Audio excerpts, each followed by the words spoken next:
Bueno, el día de hoy vamos a hablar de trenes, de los avances del tren México-Pachuca, México-Querétaro, Querétaro-Irapuato y Saltillo-Nuevo Laredo.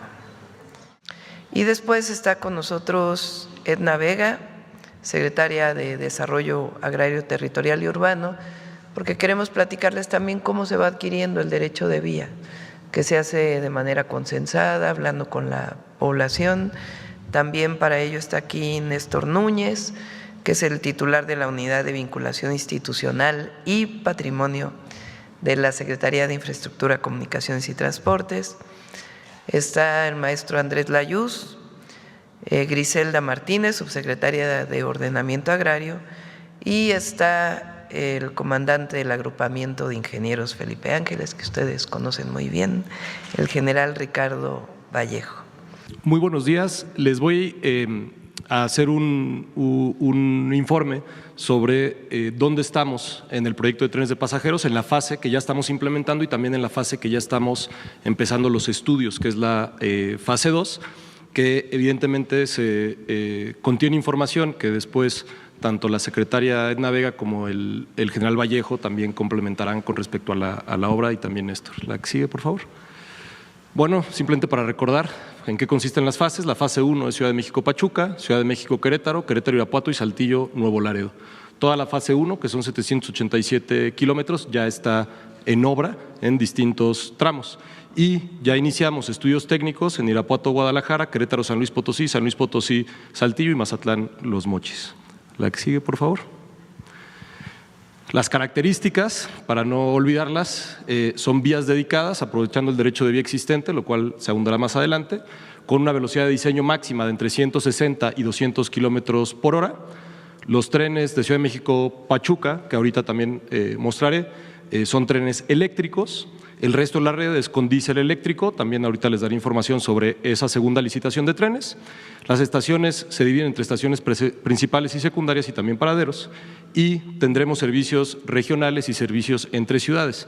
Esto ya es un avance un poco más afinado de las características de las estaciones. Esto se ha venido trabajando en conjunto entre la SICT, la Unidad de Proyectos y Arquitectura del SICT, el agrupamiento de ingenieros y la agencia. La que sigue, por favor. Una cosa muy importante, cuando les mostramos el mapa donde aparecen los dos recorridos hasta Nogales y hasta Nuevo Laredo, el punto de partida es Buenavista. Esto quiere decir que para la estación Buenavista necesitamos hacer una ampliación de capacidad. Ya empezaron los trabajos de ampliación de esa capacidad, donde vamos a tener más andenes y vamos a tener más vías. ¿Por qué Buenavista es un buen punto de partida para los dos recorridos? Lo primero es que tiene una ubicación céntrica y estratégica en la Ciudad de México. Como saben, está, digamos, cerca de la zona central, aunque no en el mero centro de la ciudad. Tiene una enorme conectividad con el resto de la ciudad. Tiene conectividad con el metro, tiene conectividad con Metrobús y actualmente opera el tren suburbano. También está sobre Insurgentes y sobre un eje. Estamos aprovechando la infraestructura que existe, que de hecho a partir del proceso de privatización que ya hemos mencionado en los años 90, se redujo realmente el uso que se le daba a Buenavista solamente al servicio que existía a Cuautitlán, lo cual en términos de la capacidad total era una reducción. Ahorita no solo vamos a aprovechar la capacidad que hoy existe, vamos a aprovechar cierta capacidad que existía que no estaba en uso, pero también estamos ampliando la capacidad. En total vamos a tener 9 vías totales, se hará una ampliación y se construirán nuevos andenes y se hará una reconfiguración del área de vestíbulo, del área de taquillas y de los accesos. La que sigue, por favor. Ahorita abundará el general Vallejo, pero se ha avanzado en el tren Ciudad de México, AIFA, Pachuca, la conexión AIFA-Pachuca siendo lo más relevante del reporte actual, donde se tiene la manifestación de impacto ambiental, se han hecho las asambleas relevantes para el derecho de vía y recordemos que estamos esperando tener una demanda diaria de alrededor de 107,000 pasajeros. La que sigue, por favor. La licitación de los trenes México-Pachuca. Fue una licitación en donde participaron 2 empresas. Tenemos para la adquisición de 15 trenes de pasajeros con una velocidad máxima de 130 kilómetros por hora, con una longitud de cada tren de 100 metros, pero que están hechos de tal forma que podemos acoplarlos. Es decir, podemos tener un tren doble que en hora pico puede mover mucho más gente. Son trenes seguros, tienen ciertas características de confort. Caben más de 700 pasajeros en el tren con 315 asientos ergonómicos, siendo un servicio, digamos, de corta distancia todavía dentro de la zona metropolitana. Se considera que van personas paradas en este tren, con accesibilidad universal, con accesos a nivel y asientos prioritarios, por supuesto sistemas de información al pasajero. La empresa que ganó la licitación es CRRC y ya iniciaron los trabajos de diseño y fabricación. Esta es una primera imagen del diseño del tren, todavía estamos revisándola, pero es la primera aproximación que tenemos y la llegada del primer tren será el cuarto trimestre de 2026. La que sigue, por favor. Luego tenemos esto que aparece como un tramo muy largo porque incluye desde la Ciudad de México hasta Querétaro, que es el trabajo que está haciendo el agrupamiento de ingenieros Felipe Ángeles, pero también de Querétaro hacia Irapuato. Estamos estimando que son alrededor de 50,000 pasajeros diarios en el recorrido y que tenemos distintos servicios como puede ser Ciudad de México Querétaro, Querétaro Irapuato, Ciudad de México Irapuato, San Juan del Río Celaya y Celaya Irapuato. Esto es muy importante porque, como saben, la vida cotidiana entre las ciudades del Bajío es una vía que no siempre, no necesariamente tiene por qué estar conectada a la Ciudad de México, es una vida propia del Bajío y por eso se vuelve tan importante este tren, porque ofrece una conectividad entre ciudades que tienen esa vida cotidiana conjunta. Estamos ya todos los tramos están o licitados y contratados, como es el primer tramo de 30 kilómetros entre Querétaro y Celaya, el tramo de 70 kilómetros entre Celaya y casi la entrada a Irapuato, y estamos en el proceso ya de licitación del último tramo de Irapuato, que incluye también las estaciones y base de mantenimiento. El 23 de octubre se publicó la licitación. La que sigue, hoy, 23 de octubre, mañana. La que sigue, por favor. Esto es el tramo Saltillo-Nuevo Laredo del tren del Golfo de México. También, en términos de lo que ya está licitado y ya inicia obras, tenemos, primero fue el norte de Monterrey, que son 100 kilómetros hacia Bustamante y pasando Bustamante un poco, y después 136 kilómetros hasta Nuevo Laredo. Los dos ya están contratados, ya estamos iniciando obras. De hecho, aquí ahorita vamos a mostrar un video, ya tenemos un avance de obra importante acá. Estamos por iniciar, pero todavía estamos en un momento de levantamiento, se están haciendo calas y estudios de Derramadero hasta García y Santa Catarina en Monterrey, y vamos a sacar la licitación en las fechas que sacamos, que muestro aquí, 27 de noviembre, 29 de octubre, de la zona metropolitana de Monterrey. La zona metropolitana de Monterrey, en términos del trabajo que se ha estado haciendo en conjunto con el agrupamiento de ingenieros, ha sido una que ha recibido un trato especial porque es una zona muy densa, con vialidades, con una vía de carga que cruza por el mero centro de la ciudad, con un patio ferroviario muy, muy grande. Entonces, nos hemos tomado el tiempo de ir acordando también con las autoridades estatales cuál es la mejor forma de cruzar, y ahorita ya estamos en condiciones de iniciar los procesos de licitación y también los procesos de licitación de estaciones. ¿Por qué no muestras cuáles son las que ya están definidas? Definidas, que ya inicia su construcción. Entonces, aquí este tramo de Derramadero hasta Santa Catarina ya está contratado y ahorita ya hay trabajos, digamos, que se están haciendo en todo este tramo, que es la zona metropolitana de Saltillo. Derramadero es muy importante porque Derramadero es una zona de crecimiento industrial donde realmente hay muy poca vivienda o no hay vivienda, lo cual quiere decir que todos los trabajadores que llegan a Derramadero vienen de Saltillo todas las mañanas en autobús de personal y se hace una larguísima hilera en la carretera que parece un tren cuando uno está ya a las 5 de la mañana que va llegando a Derramadero. Y pasa lo mismo en el sentido de Ramos Arizpe, porque Ramos Arizpe es la entrada a una zona industrial que se llama Santa María, que solo esa zona industrial al día llegan alrededor de 18,000 trabajadores. Entonces, de hecho, estamos priorizando poder atender a esa población, que es una población que hoy ya tiene una necesidad muy definida. Sin embargo, dentro de este mismo contrato es toda la conexión hasta la zona metropolitana de Monterrey en Santa Catarina, donde el trabajo que hemos estado haciendo con el gobierno estatal en parte es para poder tener la conexión con el propio metro de Monterrey de tal forma que se vuelva parte del servicio metropolitano que se da en la zona. Aquí también ya empezamos los trabajos y estamos haciendo los preliminares para empezar los trabajos en este tramo. La que sigue, por favor. Entonces, bueno, estas son las características y los términos generales que contiene la obra.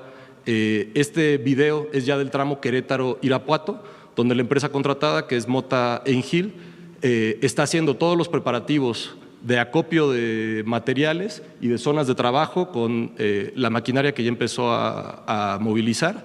Estamos realmente a unos días de que veamos ya la construcción propiamente de lo que es terraplén, que es el preliminar, digamos, a la vía. La que sigue, por favor. Esta es la zona que les decía al norte de Monterrey, donde la empresa contratada es ICA. Aquí ya se empezó a hacer el desmonte justamente en el derecho de vía. Ahorita cuando el equipo abunde de derecho de vía, de cómo se está trabajando, tenemos la ventaja, sobre todo en distintos tramos tiene distintas características, pero en la mayor parte del tramo, que podemos trabajar sobre el derecho de vía existente, lo cual tiene una doble ventaja. Uno, por la adquisición misma del derecho de vía, en donde se ha estado compilando todos los títulos de propiedad que amparan esa propiedad, pero también en términos ambientales, porque son zonas que ya estaban impactadas, ¿no? Adelante. El día de ayer, en la noche, se publicó ya la licitación de los siguientes 47 trenes.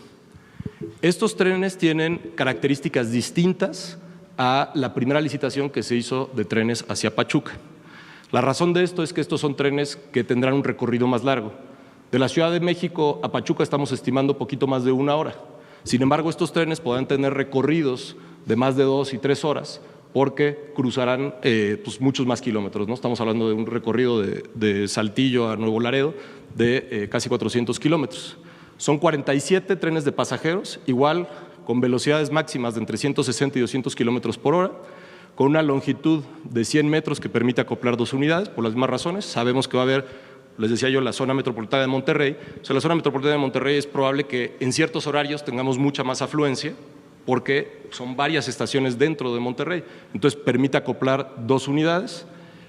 Las configuraciones de largo itinerario son de 300 pasajeros y de corto itinerario son de 600 pasajeros. Habrá trenes que harán un recorrido muy largo, entonces tienen que tener asientos un poco más amplios, un poco más cómodos, tienen que tener baño, tienen que tener un servicio de cafetería simplemente por el tiempo que está, pero hay otros de corto itinerario que realmente están dando un servicio metropolitano que no tienen que tener todas esas características, pero sí tener más capacidad para poder llevar más usuarios. Por supuesto que está considerado que tengan accesibilidad universal y los sistemas de información a las personas. El 19 de septiembre ya habíamos publicado el proyecto de convocatoria, que es parte del proceso normal, donde se reciben comentarios de los participantes, y la publicación de convocatoria se hizo ayer en la noche para tener un fallo en el mes de noviembre. La que sigue, por favor. Los tramos que estamos ahora trabajando en términos de estudio son Irapuato-Guadalajara, Mazatlán-Los Mochis y el tren del Golfo de México, de Querétaro-San Luis Potosí y de San Luis Potosí-Saltillo. Como lo hicimos en la primera fase, el agrupamiento de ingenieros Felipe Ángeles está haciendo el trabajo de ingeniería básica y parte de los estudios ambientales, y desde la Secretaría de Infraestructura, Comunicaciones y Transportes y la agencia estamos haciendo los estudios de demanda, de impacto social urbano, el análisis económico y también estudios ambientales. En este momento ya iniciaron, de hecho, los estudios, hicimos los procesos de licitación hace algunas semanas y el trabajo que está haciendo el agrupamiento ya lo informará el general Vallejo. El instrumento, y digamos, es normal que exista ese instrumento, ¿por qué? Porque Querétaro y la zona central de Querétaro pues es patrimonio del país, ¿no? Por razones históricas, por razones arquitectónicas, por razones de espacio público, y es normal que haya un plan parcial para conservar las características del centro histórico de Querétaro. Ese mismo instrumento plantea efectivamente la consideración de que en el futuro no pasara por ahí el tren de carga. No lo plantea como una necesidad, no lo plantea como una obligación. ¿Por qué? Porque el derecho de vía y toda la zona, incluyendo el patio que yo mencionaba, es un derecho de vía federal preexistente al instrumento. Pero más importante, ¿qué es lo que hace tener por ahí el tren de pasajeros? Es que precisamente a ese patrimonio histórico le da acceso a todo el país. Si usted ve la red que tenemos en este momento planteada, nada más de lo que estamos en construcción, estamos conectando alrededor de 25-30% de la población. Y eso lo que quiere decir es que es un reconocimiento a ese patrimonio histórico de Querétaro y cómo ha sido conservado hasta el momento. Las áreas en donde se hará el trabajo son áreas que ya existen, que ya tienen una vía o que ya tienen infraestructura ferroviaria, ¿no? Entonces, por eso realmente no hay un cambio a las condiciones que tiene el centro de Querétaro. Muy buenos días. En el marco de la construcción de líneas férreas que ha emprendido el Gobierno de la República al norte del país, Defensa continúa participando de manera coordinada con las dependencias de gobierno en la construcción y proyecto de estas nuevas vías férreas. Tenemos a cargo nosotros, como ya lo mencionamos, la construcción del tren de la vía férrea de Ciudad de México a Pachuca y de Ciudad de México a Querétaro. También estamos concluyendo los estudios de ingeniería básica de los tramos de Querétaro a Irapuato y de Saltillo a Nuevo Laredo. Ya lo mencionó el maestro Layuz. Estamos desarrollando ingeniería básica. Al rato vamos a hablar de cada uno de estos asuntos, de Querétaro a San Luis, de San Luis Potosí a Saltillo y de Mazatán a Los Mochis. Y por otra parte, en el sureste de la República estamos construyendo la infraestructura ferroviaria de carga para el Tren Maya. Vamos a entrar a detalle en cada uno de ellos. Por lo que se refiere a la vía férrea de Ciudad de México a Pachuca, como podrán observar, se trata de 57.6 kilómetros de vía férrea doble electrificada. De estos 57 kilómetros, 28 kilómetros vamos a ir en convivencia con la vía de carga. No que compartamos vías, sino que llevamos nuestras vías en convivencia con ellos. Y ello implica algunos problemas, pues porque la vía de carga ya llegó muchos años antes y tiene sus espuelas hacia la industria, sus espuelas de vía hacia la industria, y la población ya se puso próxima a la infraestructura.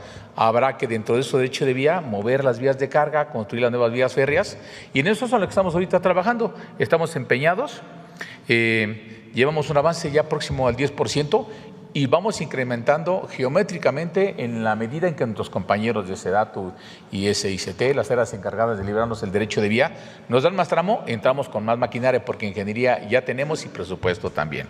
¿Qué estamos haciendo? Como podrán ver en las láminas, perforando cimentaciones, pilas, colando zapatas, armando traves, estamos izando columnas y próximamente empezaremos a montar las traves que van arriba para armar la vía en los viaductos. Estamos conformando en largos tramos ya terraplenes para la construcción de vía férrea. Estamos construyendo una innumerable cantidad de obras de drenaje transversal, porque bueno, son más de 53 en las amplias zonas inundables del acceso a Pachuca, para que nuestra vía no se convierta en un dique para contener el agua, sino que permitamos el flujo hídrico. También estamos ya armando muros de contención, ustedes vieron en las láminas, precisamente donde vamos conviviendo con la vía de carga, porque tenemos un desnivel. Nuestra vía tiene mayores prestaciones porque es un tren de pasajeros de mayor velocidad, y también lo vamos a hacer en donde entremos en zonas urbanas. El muro de contención nos permitirá subir la vía y que el pateo del terraplén no llegue a las puertas o a los caminos de los vecinos que viven en estas localidades. Pues bien, hemos hablado que para ejecutar los trabajos y con la orden que tenemos de la Presidencia de la República de hacerlo lo más rápido posible, estamos trabajando simultáneamente en los 57 kilómetros. Organizamos 10 frentes de obra. 5 de ellos son de construcción pesada de viaductos, plataformas y vías férreas. 2 son de energización y obra electromecánica, porque hoy vamos a llegar a colgarnos a las líneas de transmisión de alta tensión, construir las subestaciones principales, las subestaciones tractoras, conectarnos a la vía férrea y construir la catenaria que electrifica la vía. Por eso tenemos dos frentes de energización, un frente de catenaria, que es los cables eléctricos donde va a ir pegado energizándose el tren, y 2 frentes de ingeniería, uno de estudios previos y otro que acompaña en corto a los frentes de construcción, en la construcción específica de viaductos, puentes y donde se requiera hacer más trabajos de ingeniería. Al momento hemos generado 8,000 empleos directos y se siguen incrementando diariamente. Pasamos a la siguiente, por favor. Vamos a ver el desarrollo de la ingeniería básica. La ingeniería básica es muy importante, ahorita vamos a platicar por qué. Entendemos esta como la fase inicial de diseño y planificación para establecer los parámetros iniciales de costo, de proyecto, de parámetros y plazos de ejecución. Hemos hecho ya ingeniería básica en coordinación con nuestros compañeros de la Agencia Ferroviaria para los tramos Ciudad de México-Pachuca, México-Querétaro, Querétaro-Irapuato y Saltillo-Nuevo Laredo. Los porcentajes ya están muy avanzados y prácticamente estamos entregando resultados. En todos ellos generamos planos, especificaciones, informes de ingeniería, presupuestos y planificación de obra. ¿Qué es importante que les mencione? La instrucción de la Presidencia de la República fue que, en coordinación con ICT, con la Agencia Ferroviaria y el Cuerpo de Ingenieros del Ejército, desarrollemos los criterios de ingeniería para tener los mismos criterios de los trazos que ya estamos construyendo con los del norte, porque es una responsabilidad del Estado tener la política de comunicación, los destinos finales, las poblaciones intermedias, la tipología de construcción, las especificaciones de proyecto, para que en un futuro al Gobierno de México le sea mucho más económico planificar el mantenimiento y la ampliación de la vía férrea. Por eso llevamos esta homologación. Estamos trabajando en equipo, el cuerpo de ingenieros ya de manera interna con la experiencia que tenemos, desarrollamos el 60% de estos estudios ya son de hechura interna de ingeniería militar y el otro 40% con las empresas más especializadas en las campañas geotécnicas, geofísicas, geológicas, vuelos LIDAR, etcétera. Bueno, ¿qué hemos estado haciendo? Estamos haciendo primero, ya para los próximos tramos, juntas de coordinación con las autoridades normativas y con el futuro operador del Tren Maya para definir el trazo preliminar, ubicar paraderos, estaciones de manera inicial, gestiones con las dependencias estatales y municipales para que nos permitan ir a empezar a hacer los estudios. Estamos ya colocando nuestra red topográfica, estamos iniciando vuelos LIDAR y todo lo que lleva una campaña inicial de exploración. Ahora, en la que sigue vamos a hablar ya de la infraestructura de carga para el Tren Maya. Aquí también ya llevamos velocidad, vamos encarrerados, tenemos proyecto, presupuesto y materiales. Estamos construyendo la primera fase de la infraestructura de carga. Estamos trabajando en los complejos intermodales de carga más importantes para el Tren Maya. Estamos en la terminal Palenque, que va a ser un punto importante de conexión que lo vamos ahorita más adelante. La terminal Pochilá, que es una terminal que propiamente la terminal Mérida, la terminal Progreso, porque recibimos la orden de Presidencia de la República de conectar el anillo ferroviario y llevar vía nueva hasta Progreso, hasta el puerto, y la terminal Cancún. Estamos realizando trabajos, lo podrán ver en las imágenes, conformando las capas de material para recibir la plataforma de la vía. Estamos conformando ya terracerías interiores, colando vialidades en el interior, desplantando ya edificios técnicos y administrativos de las instalaciones de carga. Estamos construyendo edificaciones varias, accesos, muros perimetrales. Y evidentemente, tanto en este proyecto como en los que mencioné hace ratito, estamos cumpliendo con todos los programas ambientales de prevención y mitigación. Y también con nuestros compañeros del INAH, vamos de la mano en la prospección y rescate arqueológico. Ahí en la península tenemos ahorita activados 7 frentes de obra, de los cuales 7 son de construcción pesada, de instalaciones, plataformas y vías, y 1 es de estudios de ingeniería de preliminar y de acompañamiento. Acá tenemos generados 9,000 empleos directos. Ahora, vamos a hablar de algo muy importante, que ya lo mencionamos, la conexión del ferrocarril del Istmo de Tehuantepec con el Tren Maya. Ahí pueden ver, miren, la imagen de la derecha es la vía principal del Tren Maya y la imagen de la izquierda, allá a escasos metros, es la vía del ferrocarril del Istmo de Tehuantepec. ¿Qué significa esto? Que estamos a nada de conectar ambas infraestructuras. Dentro de los trabajos de construcción de la infraestructura del tren carga, Defensa, en coordinación con nuestros compañeros de la Secretaría de Marina, estamos ya por realizar los trabajos de conexión del anillo ferroviario del Tren Maya con la red ferroviaria nacional a través del ferrocarril del Istmo de Tehuantepec. ¿Dónde le vamos a hacer los trabajos? En Palenque. Ahí es el punto fundamental. El 5 de diciembre tendremos anillado ya todo. ¿Qué significa esto? Que vamos a conectar, les voy a dar algunos datos. La infraestructura ferroviaria en México es más o menos 17,300 kilómetros de vía principal y secundaria que está concesionada. Hay 4,470 kilómetros de patios y laderos y hay como otros 1,500 de vía de particulares adentro de la industria. Todo eso suma como 23,400 kilómetros. A eso súmenle los 1,500 kilómetros de red ferroviaria del Tren Maya y también súmenle alrededor de 200 kilómetros más de patios y plataformas de carga y vía nueva que estamos haciendo en Progreso. Ahí ya nada más suman más de 25,000 kilómetros, más el kilometraje de los nuevos trenes que estamos construyendo hacia el norte del país. Ya vamos a tener conexión de carga desde la frontera sur, desde Chetumal, por decir algo, a Nogales, a Juárez, a Laredo. Imagínense la importancia de que ya tengamos anillada ya tengamos conectada toda la red ferroviaria nacional. Pero bueno, seguimos. Referente a la infraestructura de carga del Tren Maya, continuamos hablando. También, aparte de los complejos, vamos a hacer 2 estructuras. Vía férrea nueva de Pochilá a Progreso. De Pochilá, pues es realmente el sur de Mérida, donde tenemos un complejo de carga intermodal para el Tren Maya, y ahí llevamos vía hasta el puerto. Y en el puerto tenemos un complejo adicional con instalaciones para carga general, pero sobre todo una terminal de almacenamiento y distribución para recibir el combustible del puerto y que Tren Maya, con su nueva infraestructura ferroviaria y su material rodante y locomotoras, lo pueda distribuir, y en esta conexión con Palenque, que lo puede llevar o traer del resto del territorio. Y también ahí estamos hablando de casi 49 kilómetros de vía nueva de alta especificación que se conecta a la red ferroviaria.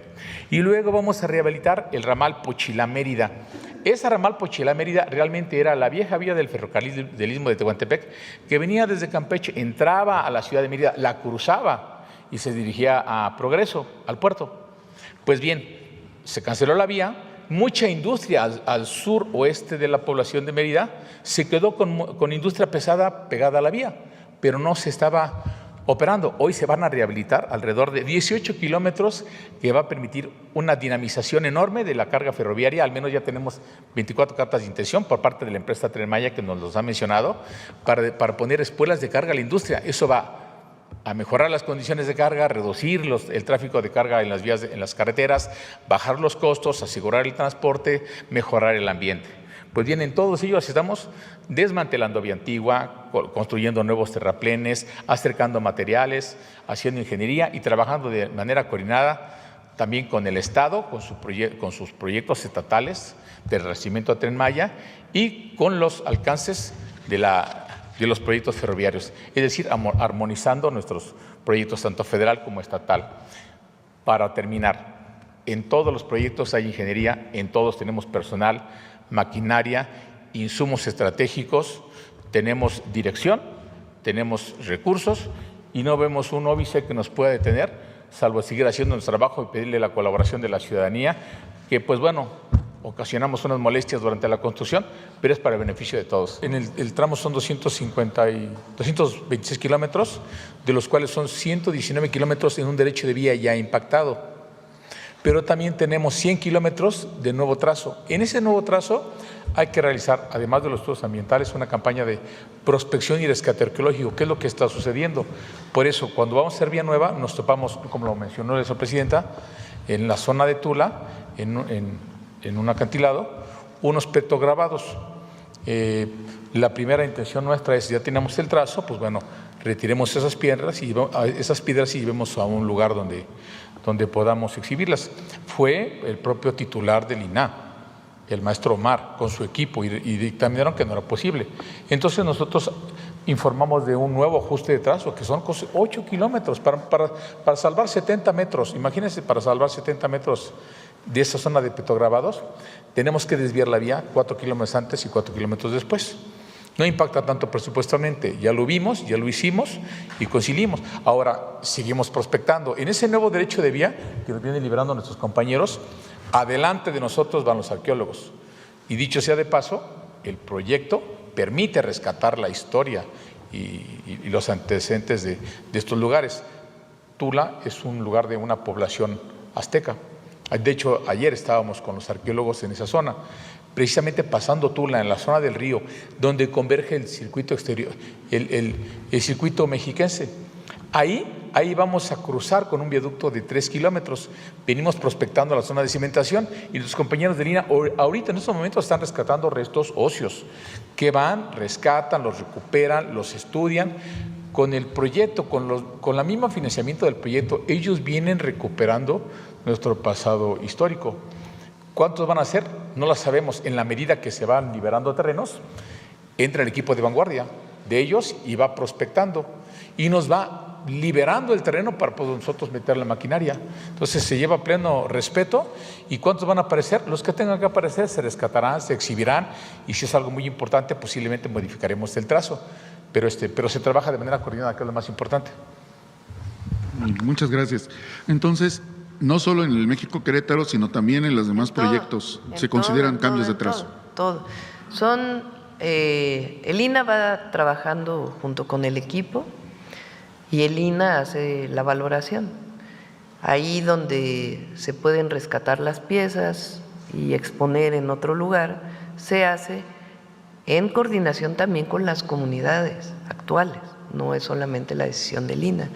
Y ahí en donde se tiene que cambiar el trazo, pues se cambia el trazo. Esto por un lado, digamos, de sitios arqueológicos, pero cuando pasamos por comunidades indígenas, pueblos originarios, se tiene que hacer necesariamente la consulta. Ahí entra el Instituto Nacional de Pueblos Indígenas, se hace la consulta indígena y ahí muchas veces se piden muchas cosas para poder hacer de este proyecto no solo un proyecto de movilidad, quien se mueve de la Ciudad de México a Querétaro, sino un proyecto que corresponde a nuestra visión, que es un proyecto de justicia social y que todas las comunidades que viven alrededor del tren pues puedan ser beneficiadas, que no les afecte, sino al revés, que tengan beneficios. En esta consideración que se está haciendo de que algunas piezas se puedan mover, aquellas que no ocurra, que no se puedan mover por la situación en la que se encuentren, ¿se está considerando algún mecanismo como un museo de sitio, por ejemplo, para que estos recursos culturales pues se vuelvan turísticos también? En todos los casos, la idea no solamente, repito, es el tren per se, sino la justicia social y la recuperación de nuestra memoria histórica que pueda ser expuesta para beneficio de todas y todos. Que inició pues prácticamente desde la transición con la presidenta, donde hubo la definición de estos grandes proyectos y con base en las experiencias previas que significaron el Tren Maya y el corredor interoceánico, es que desde las distintas instituciones tenemos muy claro cuál tendría que ser el procedimiento, la concertación con las distintas comunidades.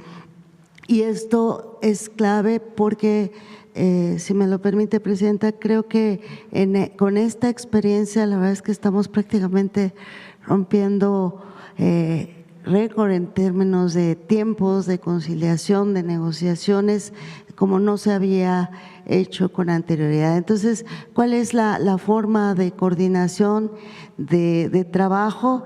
Efectivamente, la Secretaría de Infraestructura, Comunicaciones y Transportes identifica este derecho de vía histórico en muchos de los tramos. 66% del derecho de vía ya existía, entonces fue sobre el nuevo proyecto ir adecuando esta superficie. Entonces se identificó ese derecho de vía histórico entre SEDENA, SICT, en particular la agencia ferroviaria, definen este nuevo trazo, los ajustes o las optimizaciones al mismo y de manera conjunta SICT y SEDATU inician todo este proceso para la adquisición de nuevo derecho de vía y nos apoyamos también en INDAVIN para justamente tener los avalúos conforme lo marca la ley para los pagos que se requieran, ya sea de compra a propietarios privados o a ejidatarios a partir de este valor que establece INDAVIN. Partimos también de un avalúo maestro que es el que nos orienta para hacer los pagos de la manera más justa que se requiere en cada lote, en cada parcela. Adelante. ¿Cuál ha sido este proceso? Primero fue, les decía, prácticamente desde que iniciamos este proceso, de quién es la propiedad. Entonces se hizo una investigación catastral, registral, de parcela por parcela, predio por predio, de a quién pertenecía, si era propiedad privada, propiedad social o incluso propiedad pública. Y a partir de este análisis, ya con el avance de los proyectos, se fueron definiendo las distintas situaciones y de ahí partimos ya para hacer la sensibilización y socialización del proyecto, que es esta parte que yo considero de la base fundamental para lograrlo. Entonces hay acercamiento con las comunidades, con las personas, literalmente aplica visita casa por casa para ir atendiendo, exponiendo el proyecto, y quiero compartirles que la respuesta de la gente ha sido increíble. Confían en el proyecto y esa fue la base fundamental para lograrlo, y entonces se suman. Y la intención que buscamos es que las personas no se sientan afectadas, sino se sientan parte del mismo proyecto. Y a partir de esta información se dan los caminamientos de las distintas instituciones, varios equipos van caminando sobre lo que es la propuesta del proyecto, y en las distintas reuniones, asambleas, se atienden a los vecinos dudas, inquietudes, incluso quejas. Ya nuestro compañero Néstor va a explicar el detalle de lo que se ha logrado, que incluso va mucho más allá del derecho de vía. Quejas de ejidatarios por falta de algunos documentos o de algunos otros temas se están atendiendo en las mismas reuniones, y eso también hace partícipes a las personas. En todo este trabajo también quisiera reconocer, participa efectivamente la SEDATU en coordinación con SICT, pero las instituciones que, de acuerdo a la ley y de acuerdo a la organización que hemos podido establecer, está la Procuraduría Agraria, el Registro Agrario Nacional, el FIFONAFE, que están sectorizadas en SEDATU y que nos permiten ir atendiendo todo esto que comenta adelante. Entonces, a partir de todos estos datos, esta información nos parece importante presentarlo. El derecho de vía se establece tanto para las propias vías, las estaciones e infraestructura complementaria que nos vayan indicando SICT y SEDENA, los laderos y distintos espacios que se requieren. Entonces, sobre la base del derecho de vía histórico, que pueden ver aquí una imagen muy importante de ese derecho de vía de principios del siglo pasado, y también en algunos casos posibles reservas territoriales de los gobiernos estatales y municipales.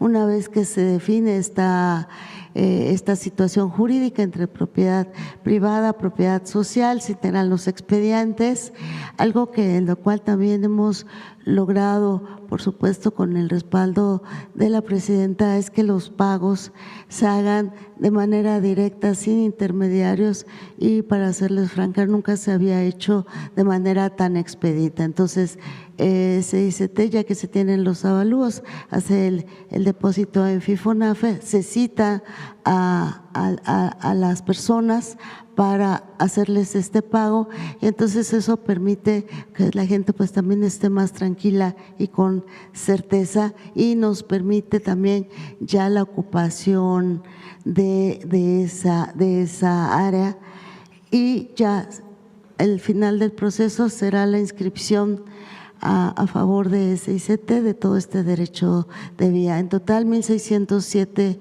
predios liberados. Adelante, ya vamos a concluir.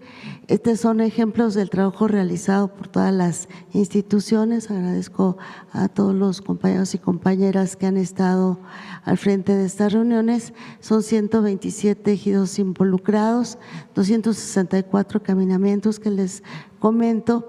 De acuerdo a la ley agraria, los requisitos para la concertación y que se firmen actas de asamblea son, en algunos casos, primeras, segundas convocatorias. Se ha cumplido cabalmente con todo lo que establece esta normatividad agraria. Ha sido de mucho diálogo para, sobre todo, atender las preguntas, las dudas, y siempre la gente sumándose. Adelante. Estas son entonces las estrategias de atención: sumar la participación social en el proyecto, dar certeza jurídica a las personas. También se incorporan algunos planteamientos de otras necesidades de la población y al final la justicia social. No es parte de esta presentación, pero incluso en el tema de vivienda se suma el esfuerzo de la Comisión Nacional para reubicar a las familias que se requiere en proyectos de vivienda cercanos a donde hoy viven. Hasta el día de hoy se han pagado 5,000 millones de pesos, tanto a pequeños propietarios como a ejidatarios, pero este dato se mueve incluso en el mismo día en función de los resultados y los acuerdos. Ok, y obviamente los dueños de los predios, como lo dijeron hace rato, reciben de manera directa para que no haya la pérdida de su dinero y ese tipo de cosas, ¿no? Sí, así es.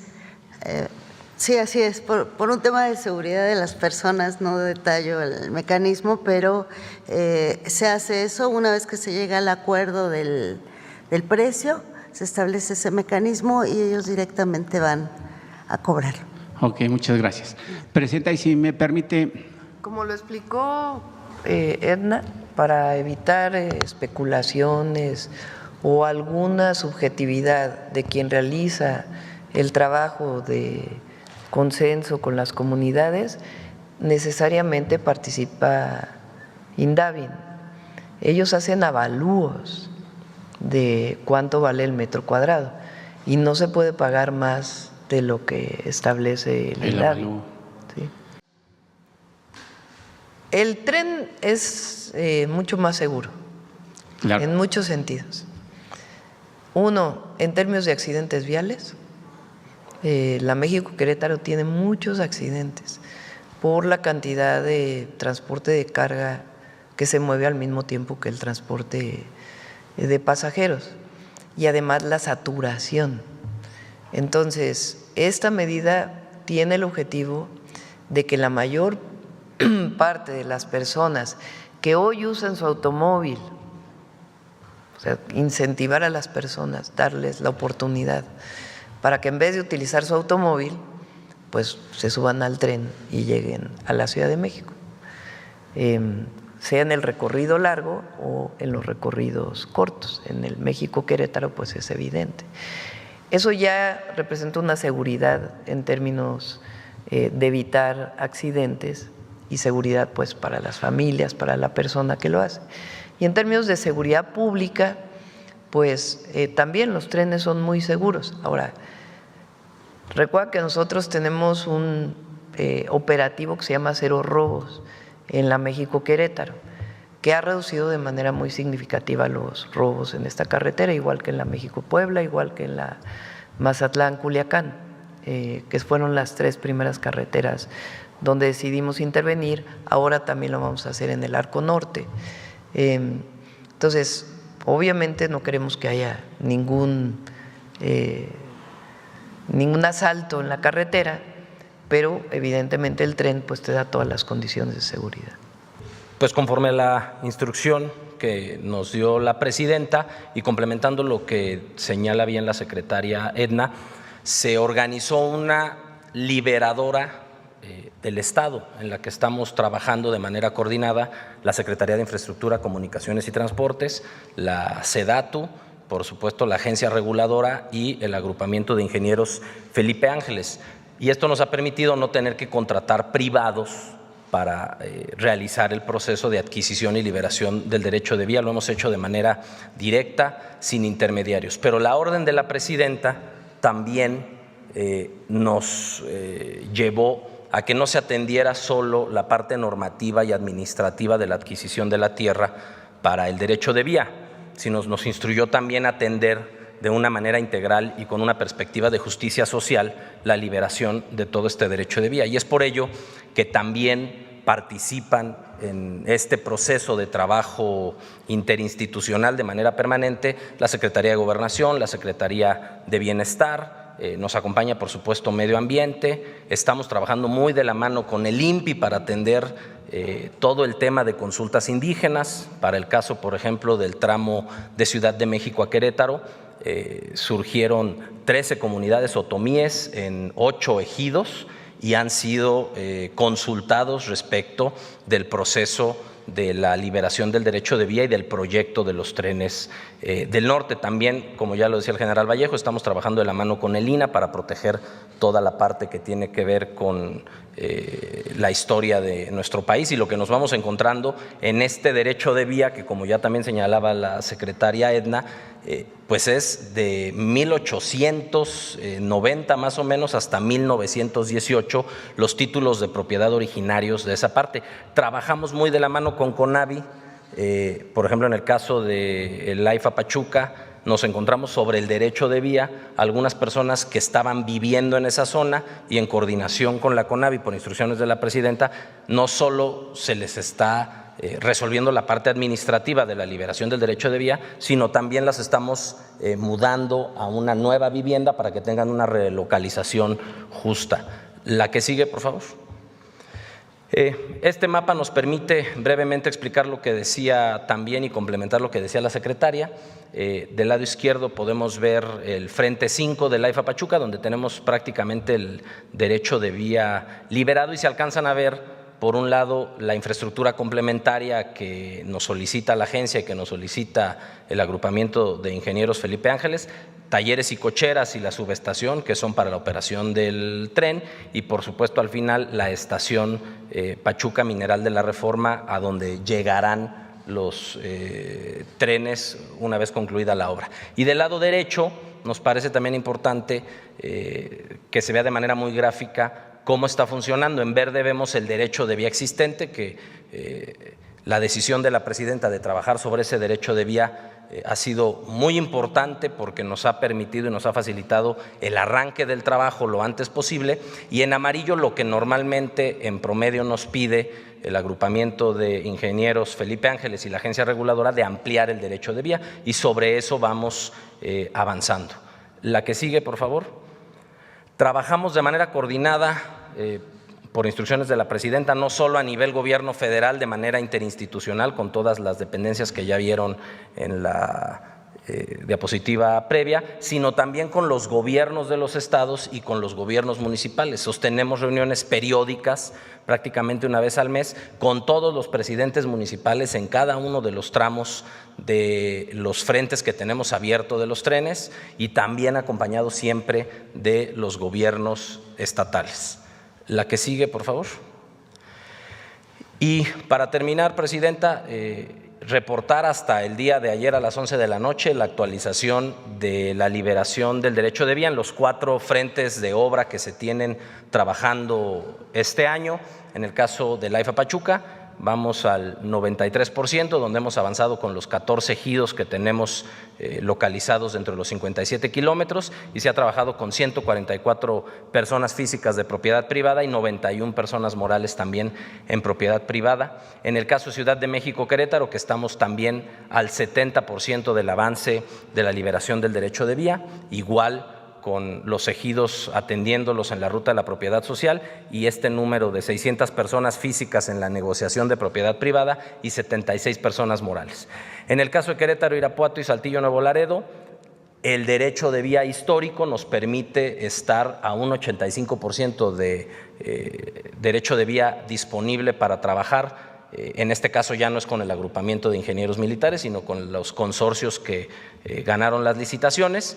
Y bueno, como también lo decía bien la secretaria Edna, hemos liberado prácticamente del mes de mayo para acá 23.140.048 metros cuadrados, atendiendo 127 ejidos, 1.108 personas físicas en la negociación de propiedad privada y 239 personas morales. Y terminaría diciendo, presidenta, que también, como lo está haciendo el agrupamiento de ingenieros y la agencia reguladora, tanto SEDATU como vinculación de la SICT, estamos trabajando ya también en la identificación de la propiedad de los nuevos trazos que empezarán el año que viene. Muchas gracias. Bueno, pues agradecer mucho a toda la población que ha ayudado muchísimo al avance que se tiene de los trenes, ejidos, personas, comunidades, municipios, todos han estado, no hemos tenido realmente ningún problema. Y además, pues, como se menciona aquí, es importante que se conozca, no hay intermediarios en la liberación del derecho de vía. Si se va a adquirir un pedazo de tierra para que pueda pasar el tren, se habla directamente con el municipio, con el ejido, se hacen asambleas, se explica el proyecto y los pagos son de manera directa, sin ningún intermediario. Entonces, sobre todo, agradecer a la población pues toda la cooperación que ha habido y, como ven, pues va muy, muy avanzado. Vamos a ir a Pachuca a hacer una revisión de los avances de la atención a la emergencia y nos vamos a detener en esta parte que ya tiene, como ven, pues un avance muy, muy significativo.